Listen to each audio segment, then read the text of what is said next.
On retrouve le jeûne dans pratiquement toutes les religions, surtout dans les religions les plus anciennes, et souvent d'une durée d'une quarantaine de jours.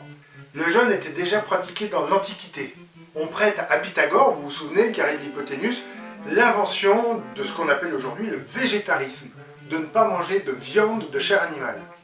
Mais chez les médecins, quand les traitements habituels se montraient inefficaces, la solution un peu extrême, c'était d'isoler le patient seul sur un rocher en face de la mer, avec comme seule ressource de l'eau douce. Alors évidemment, ce qu'il lui disait, c'était pas « évite de manger », c'était « concentre-toi, prie, remets-toi en relation avec les dieux ».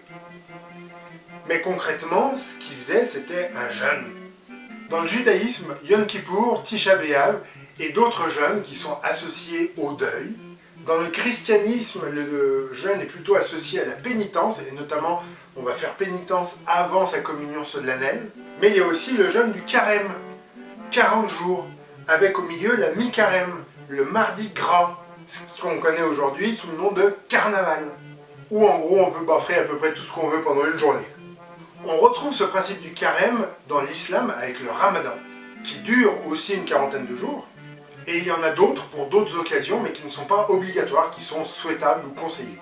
Le bahaïsme considère que le jeûne plus la prière, c'est la nourriture de l'âme.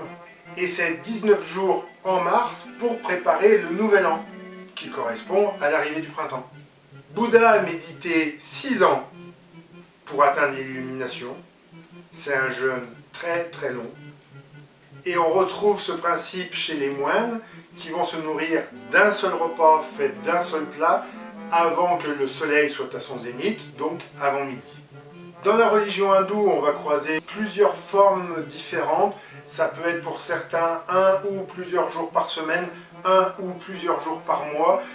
Pour d'autres, c'est 2 fois 9 jours par an.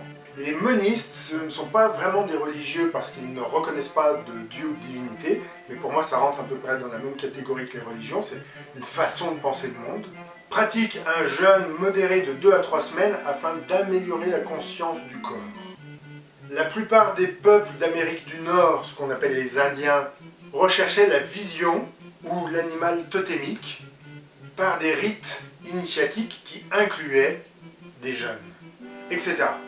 Je ne crois pas en un Dieu, en une divinité qui nous serait supérieure et qui guiderait tous nos actes, tous nos pas. Pour autant, je vois dans les religions avant tout des codes de conduite pour mieux vivre en société ensemble. Par exemple, l'interdiction de manger du porc dans les religions qui sont nées au Moyen-Orient, ça se comprend très bien quand on sait que l'animal peut être porteur de maladies qui peuvent être très graves pour l'homme, et qui, dans nos contrées tempérées, vont plus ou moins disparaître en hiver, et c'est pour ça qu'à la campagne, on faisait le cochon, le jambon, les saucissons, les pâtés en hiver, alors que ces bactéries ne disparaissent pas sous un climat chaud. Mais que dit la science à propos du jeûne ?